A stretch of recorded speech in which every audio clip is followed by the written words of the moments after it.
Hello, welcome to the Southern Bible Thumper channel. For this upload, we will be reading Ruth chapter 4, and this will conclude the book of Ruth. Then went Boaz up to the gate, and sat him down there.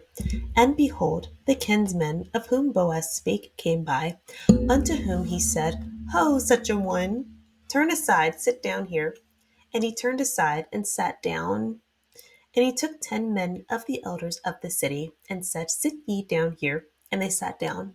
And he said unto the kinsman, Naomi, that is come again out of the country of Moab, selleth a parcel of land, which was our brother Elimelech's. And I thought to advertise thee, saying, Buy it before the inhabitants, and before the elders of my people. If thou wilt redeem it, redeem it. But if thou wilt not redeem it, then tell me that I may know. For there is none to redeem it beside thee, and I am after thee. And he said, I will redeem it. Then said Boaz, What day thou buyest the field of the hand of Naomi, thou must buy it also of Ruth the Moabitess, the wife of the dead, to raise up the name of the dead upon his inheritance. And the kinsman said, I cannot redeem it for myself, lest I mar mine own inheritance. Redeem thou my right to thyself, for I cannot redeem it. Now, this was the manner in former time in Israel concerning redeeming and concerning changing. For to confirm all things, a man plucked off his shoe and gave it to his neighbor, and this was a testimony in Israel. Therefore the kinsman said unto Boaz, Buy it for thee. So he drew off his shoe.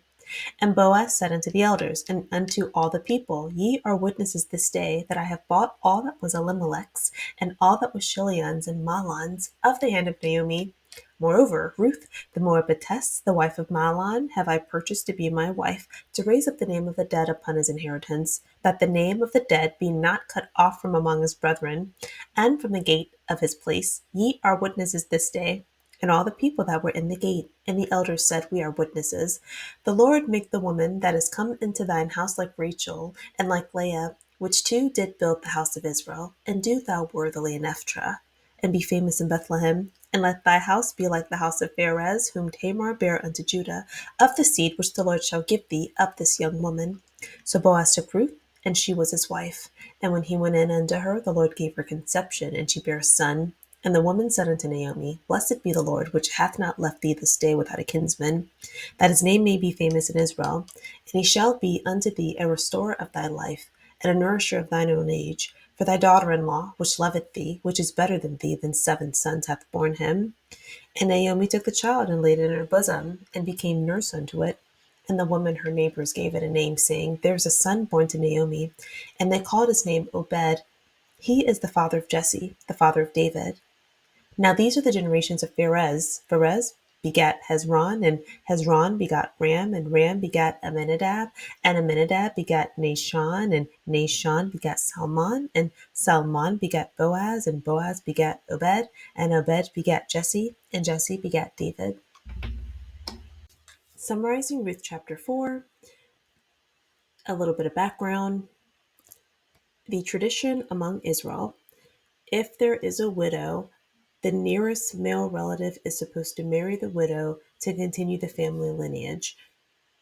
Naomi and Ruth are both widows, and this type of marriage is about taking care of the woman, but it's also about keeping the property in the family lineage.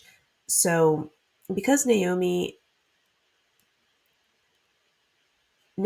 finds that Ruth is a better candidate for this type of opportunity, Boaz has already shown interest in her, and he's given her special favoritism in his land. He's wealthy, and he's a good man. So Naomi suggests that this could be the type of man that would be good to make a husband for her. In the last chapter, she advises Ruth to go to him after he's done with his work, and just be there for him, and he will instruct her. But instead, she point blank asks him to redeem her, to save her. And so, because they're both in the same culture, he understands what her needs are, and he tells her, okay, I will sort this out, but I have to talk to this other man because you have a relative that's more closely related to you. So that man would be first in line to fulfill that tradition of marrying the widow.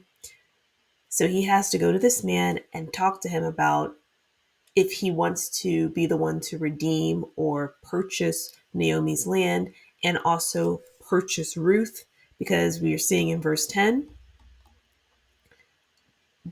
she would also be purchased with this land.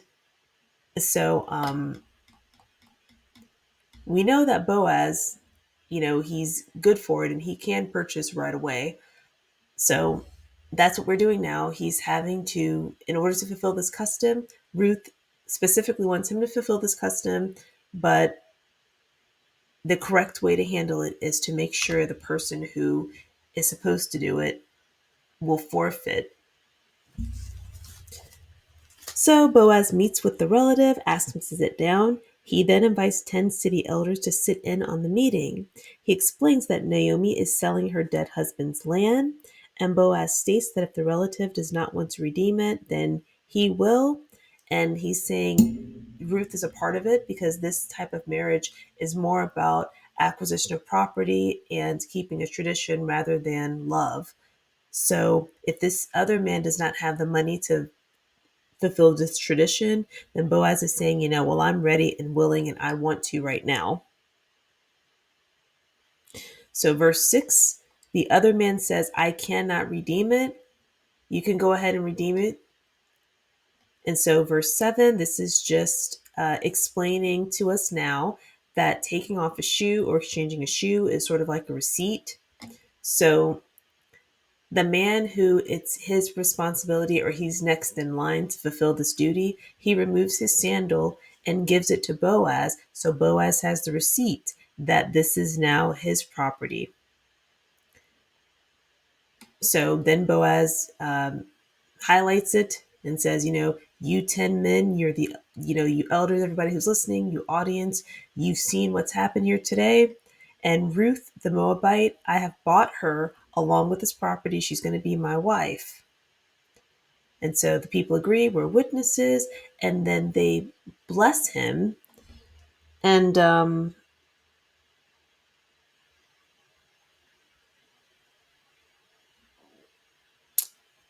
Deuteronomy 25 is another time, or this is the first time Moses is talking through the entire book of Deuteronomy until the end where God says something. But he's taking off the foot, taking the shoe off the foot, when it comes to a transaction being sealed. In this instance, this is the same thing where it's a woman who's widowed and the man does not want to marry her. So removing the shoe is like a symbol that it solidifies the transaction. It's evidence of the transaction. So we saw that in Deuteronomy 25.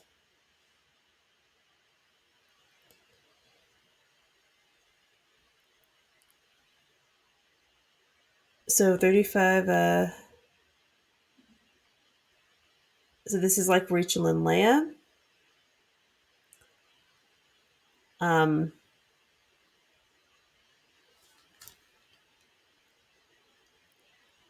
One thing that I thought was interesting, Rachel and Leah, Israel, the house of Israel. Israel is a twin. Israel is actually Jacob. Jacob and Esau were twins, and then Perez is also a twin. In Genesis 38, Judah was Tamar tricked Judah, who was her father-in-law, and he thought she was a prostitute. He had sex with her, and she ended up having twin boys, Perez and Zara. And so, because Perez and Judah and Tamar, those are Boaz's ancestors.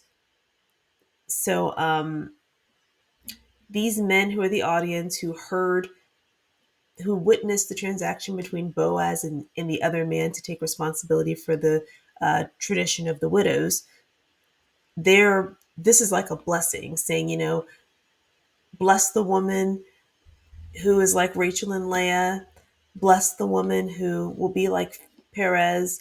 And even though this was a unsavory way to come into existence, and honestly, Rachel and Leah, that was a little bit unsavory as well. But these people honor their ancestors despite the unsavory bits. So that was nice.